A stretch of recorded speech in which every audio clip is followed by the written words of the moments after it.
This is SelfWork, and I'm Dr. Margaret Rutherford. At SelfWork, we'll discuss psychological and emotional issues common in today's world and what to do about them. I'm Dr. Margaret, and SelfWork is a podcast dedicated to you taking just a few minutes today for your own self-work. Hi, and welcome to SelfWork. I'm Dr. Margaret Rutherford. I'm a clinical psychologist, and I've practiced in Fayetteville, Arkansas for over 20 years. In fact, 27 years this year. I can't believe it, but I'm delighted you're here. Before we get started, I made the slightly audacious request last time to leave me a review on Amazon for Perfectly Hidden Depression, my new book, or here on the podcast at Amazon or wherever you listen. And some of you did that, and I so appreciate it. In fact, on Amazon, here's a review from Duchess. I found the book very easy to read and loved that it contained so many real and relatable stories. Perfectionism is no picnic, and even if you don't see yourself in the book, you will no doubt think of other friends and loved ones that suffer from perfectly hidden depression. I believe the book has the potential to help a lot of people. Thora said, I listen to her podcast. She does a great job in explaining perfectly hidden depression, which I have. It's nice to know finally that there's a reason for my depression. And someone else, Two Westies, said, it's a great book and helps you feel insight and where to start your personal journey. I cannot thank these reviewers enough. It means all the world to me that you've taken some time out of your day, not only to read the book, but to leave a review. And the audacious request was that I wanted to get up to 100 reviews, at least in the near future.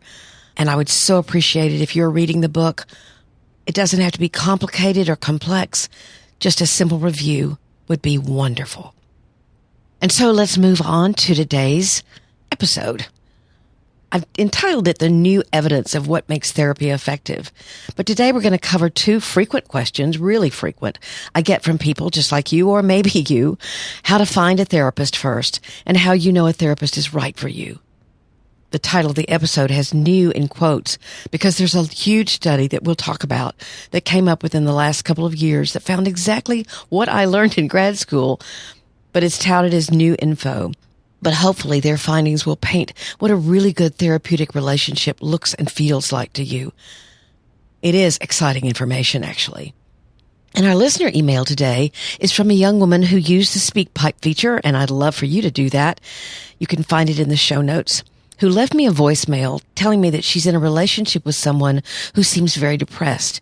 He had a difficult childhood, he's a child of divorce, and he has a mom who's also depressed and sees the world very negatively. Her question is about how he sees her actions as intentionally malicious.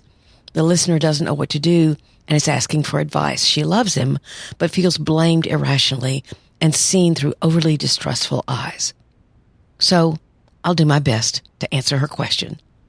But here we go with the 169th episode of SelfWork.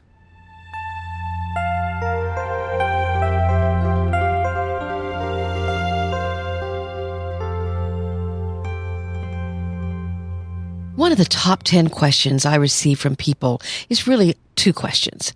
How to find a therapist and how you know that that therapist is right for you. And when you think about how therapists are depicted in movies, it's no wonder that there is confusion and even distrust. Everyone from Robin Williams to Bob Newhart to Barbara Streisand to more recently Steve Carell and Lisa Kudrow and Edie Falco. There have been a lot of renditions of therapists. Now, we're used to seeing medical doctor shows where either the doc comes up with some miracle correct diagnosis at the last minute, or all of them can't wait to get each other in bed, or just skip the bed, the supply closet will do.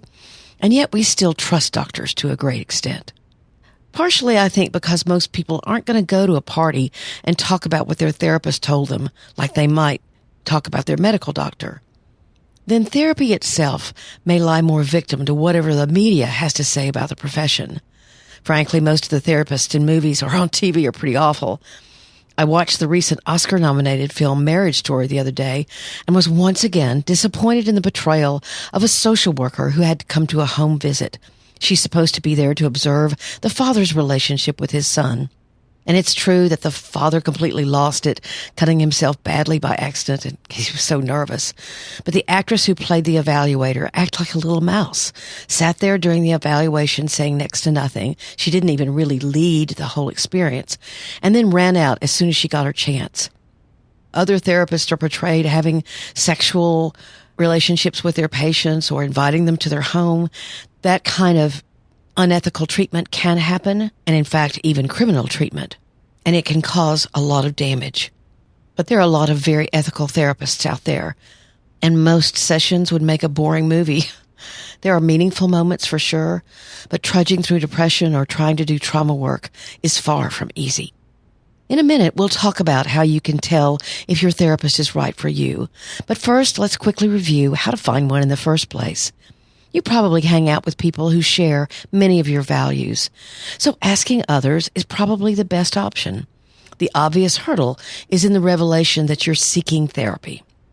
But you might be surprised by just who knows who that went to therapy and really liked their therapist, who's on an antidepressant and you never knew it, something like that.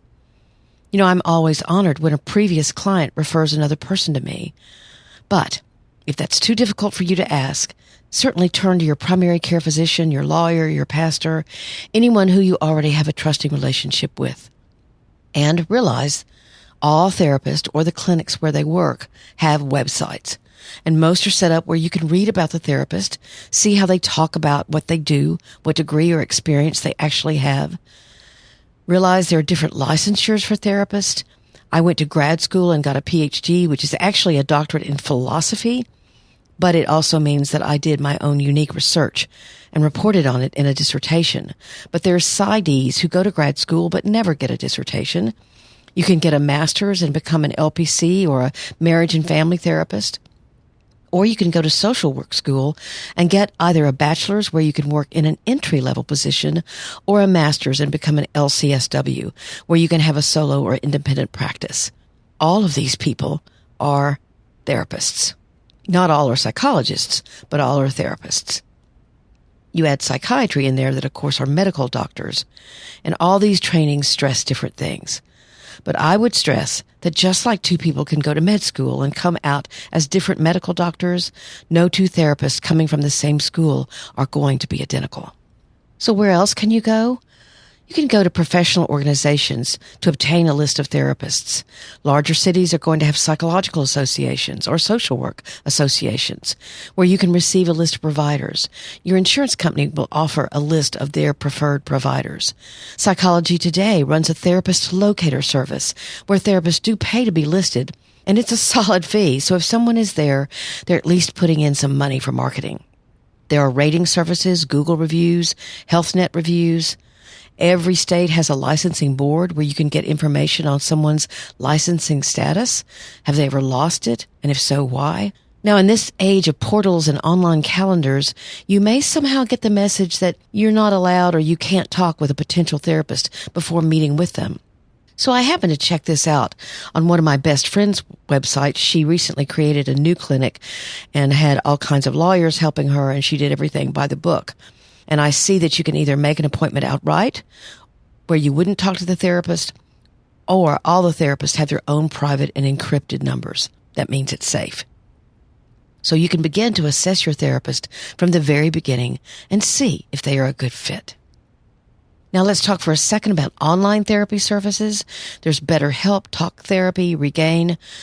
In your show notes, I have some ratings of the top 10. And actually, I'm talking to BetterHelp right now to see if I want to collaborate with them in any way. And so I'm trying out their therapists. My first session, the therapist was very proactive, asked good questions, and was ready with ideas to address my issue. What I talked about was a panic attack that I had several years ago on the highway, which was quite unusual for me, although I've had panic disorder. So I may have more information on that in a bit. I'm trying my second therapist in a week or so. But research done shows that online therapy can be very helpful, and it's much less expensive. And you have more access to your therapist. Their hours are broader as they have weekend and evening hours. Not every therapist, but they filter your requests and give you therapist selections based on your answers. I was also very pleased to see lots of things that would address an emergency situation. Now, there's several other pragmatic things to expect in good therapy, but you know what? You can listen to my very first podcast and be kind because it was my first right out of the chute. That's episode 001 to get that information. Now let's talk about what you want to look for in a therapist. I took an article from the American Psychological Association that talked about this huge meta-analysis done by the APA task force. What a meta-analysis is, it means that they've objectively analyzed hundreds of studies, and they were studying therapeutic outcome. What was really important to the success of the therapy? And what they found, the relationship between patient and psychologist not only matters, it matters a lot. I quote Dr. John Norcross. Anyone who dispassionately looks at effect sizes can now say that the therapeutic relationship is as powerful, if not more powerful, than the particular treatment method a therapist is using. We now know that some of these therapeutic elements not only predict, but probably cause improvement. So basically, he's saying it's things about the relationship that make therapy powerful, perhaps even more than the treatment modality used, whether it be cognitive behavioral or family systems or talk therapy or EMDR, whatever. A good relationship, the research finds, is essential in helping the client connect with, remain in, and get the most from therapy. Dr. Horvath says, it's primary in the sense of being the horse that comes before the carriage, with the carriage being the intervention. So what's going on here? I wasn't surprised by these findings because actually about 25 years ago when I was in grad school, they learned the same thing. But this has been a more recent analysis, and I think it says something very important. You've got to find someone you trust. Now let's talk about the 7 specific things that this huge study showed were the factors for the most successful therapeutic outcome. And one of the major ones was collaboration. Again, this list comes from the American Psychological Association's magazine, Monitor. First off, for therapy to be demonstrably effective, as they say, sounds like a psychologist, doesn't it? There has to be an alliance. What does that mean? You have to build an effective working relationship with your patient or patients defined by the quality and strength of the relationship. Now, that's a bunch of gobbledygook, isn't it? But a good example of this would be if you were the patient and you jotted down something to make sure you talk about it in therapy. Or do you wonder what your therapist might think about something? Do you look forward to talking about a topic or an experience with your therapist? What that shows, if you do, it means you're allied with them. You're on the same team. Sometimes this takes a little while. Recently, I've had a patient who I just wasn't feeling that sort of alignment with, and I realized that I wasn't listening well enough. She's someone with a lot of energy, and in some ways to meet her in that energetic place, I think I was forgetting that I needed to be a safe space for her. And the quieter I've gotten, the more she's talked. And I think the more allied we feel. The second factor is that kind of collaboration. You work together with your patient on the treatment process so that you're on the same page. One big shift in psychotherapy in recent years is toward what's called greater mutuality. The notion that psychotherapy is a two-way relationship in which the therapist and client are equal partners in the therapy process.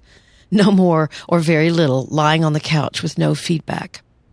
This has been a significant transition because certainly when I was in graduate school in my first couple of years, I was taught more of that traditional model to stay very anonymous and almost not exactly aloof, but certainly not to use any of my own personal experiences in therapy. The longer I was in grad school, however, that began changing slowly. And since I've been blogging, I'm certainly not anonymous to my patients. And here in town, some people know my husband or my son who come see me. But of course, no one knows that I'm working with a patient unless that info comes from them. Now, make sure your therapist doesn't go overboard with this sharing. I actually had a patient tell me one time that she stayed in therapy with another therapist because that therapist seemed to feel better after sessions. That's just wrong. The focus should be on you. The third factor is there goal consensus? What this means is there an agreement on the goals and expectations of therapy? I typically ask my patients maybe 3 or 4 sessions in, how's this going for you?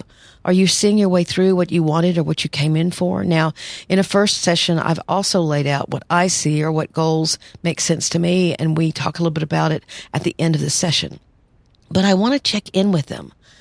Maybe we're going in a direction that doesn't make sense. Basically, you want to ask questions and have a conversation that you can both talk over where you're headed and is it helpful. The fourth one is about group therapy, and they talk about having cohesion, where there's a positive bond between all members of a psychotherapy group. Right now, I don't run groups, but I know that's very important. I ran them in Dallas. I just haven't had the physical space to do so here in Northwest Arkansas. The fifth is empathy. And empathy is a sensitive understanding of the patient's feelings and struggles, and seeing those struggles from the patient's point of view. One of my own pet peeves is when a therapist calls a patient's reaction resistance, instead of first wondering if their own technique or stance is getting in the patient's way. Sometimes you've just given them something that's too hard, or you've asked them to go too fast. Sometimes you need, as the therapist, to break a goal way down so that the patient is successful with a small step, and then you move on to the next. So you've got to have empathy and understand what's going on with them from their perspective, not your own. Now, this sixth one I'm not too good at. They say collecting and delivering client feedback. And they define this as using feedback systems to gauge how a patient is doing and using the information to tailor treatment accordingly. This relationship factor has been shown in controlled trials to cause positive outcomes. I don't give people inventories. I don't ask them to fill out something in the first session telling me how depressed they are, or how anxious they are. It's not that those things are bad, and they can give you a very tangible sense of where the person is, but I actually just use my own clinical interview for that. But I could send out anonymous forms asking people to tell me how effective the therapy was. And I've had my eye on doing that, and I never have. So that's not good on me. Hopefully the seventh one I do, and it's positive regard and affirmation. You want to prize and support your patients regardless of their behavior, attitudes, or emotions. I might just call this, you want to like them.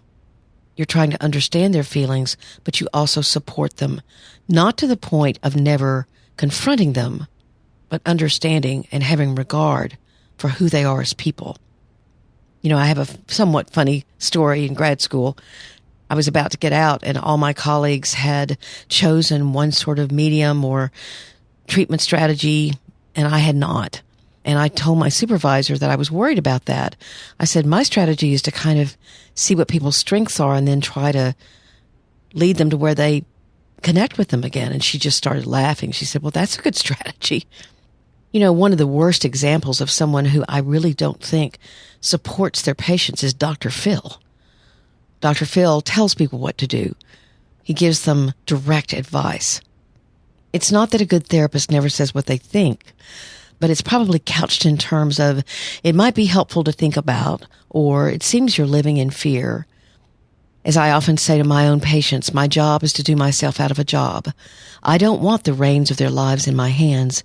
I want to help them pick their own back up. So I hope these factors are important to you. Those are the ways you should feel about any therapist that you choose. And I have to say that after years of doing therapy, I can look back and say that the people with whom I've worked who seem to make the most progress are definitely the people who trusted me and who worked along with me on their goals, whatever those were. Good luck to you, finding that someone you can collaborate with, who you like, who you think they know what they're doing, and together you make a great team.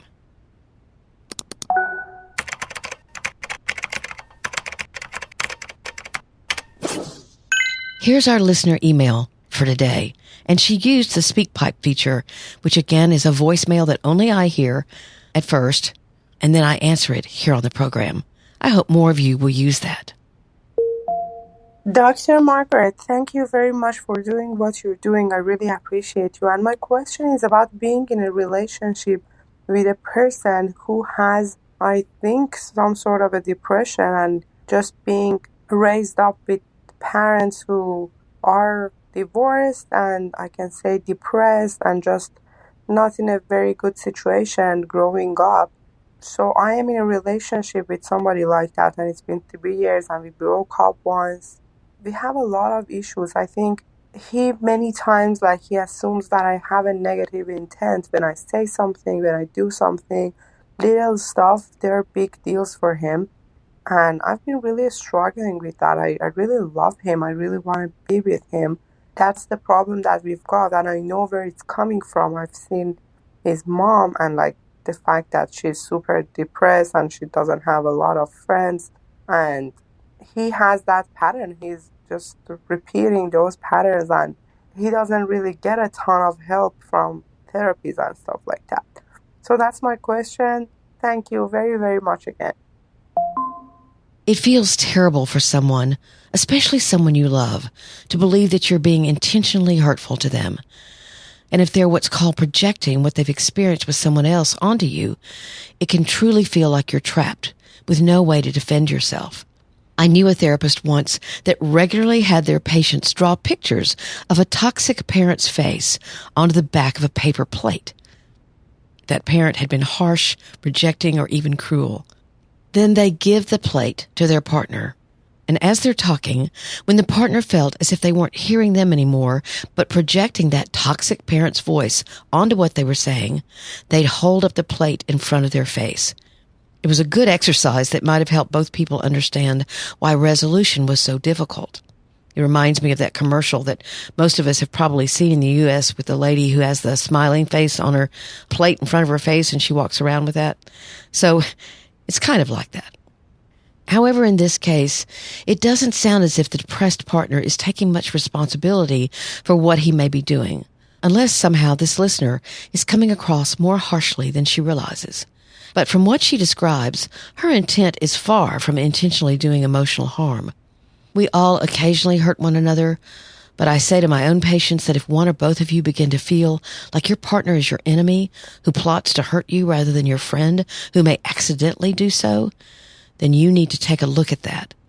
All that will lead to is defensiveness and blaming and criticism and loneliness. So perhaps an idea for this listener is to do this. To wait until no one is mad or overly tired, neither one of them, and then say, I'd like to talk to you about what I'm feeling is being created by the two of us when we fight. Are you willing to do that? Notice she said the two of us. If they say yes, you have their permission, which can be big. So she continues. Sometimes I feel as if you're not hearing me, but I feel really confused when you accuse me of trying to hurt you. I know that was your relationship with your mom. I'm wondering if you've ever wondered if some of what you experience with your mom influences the way you hear me. I'd like to talk about it. And if I'm doing something to cause that, then I want to change. I want to look at that. But I'd also like for you to consider your part. Now, maybe all of that sounds overly therapy-like, but I'm advising to approach carefully and with his permission, then talk mostly about yourself, not him. Ask for information, but also voice an expectation. You can always ask him to join you in couples therapy, and there, with the help of a therapist, perhaps both of you can see whatever pattern there is between the two of you. And if he won't join you in that discussion and hopeful change, then you might have another decision to make, even though you love this man. Because this is probably behavior that can't be tolerated over time, or certainly will be very destructive. Good luck to both of you.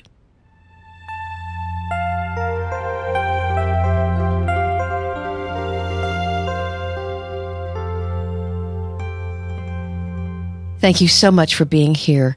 You know, I was talking to someone about doing self-work and what it means to me to have an audience here on the podcast. I was looking at some of my stats this morning, and now I'm listened to in every state in the country, which is wonderful. And of course, many countries internationally. I welcome all of you. I understand that your culture may be very different from our culture here in the United States.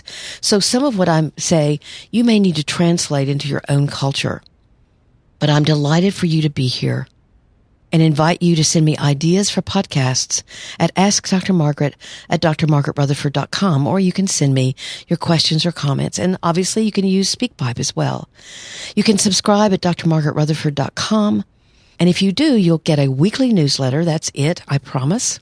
That includes both my weekly podcast and a blog post. So it's a very easy way of keeping in touch with me. Of course, you can subscribe wherever you listen. I'd love that as well.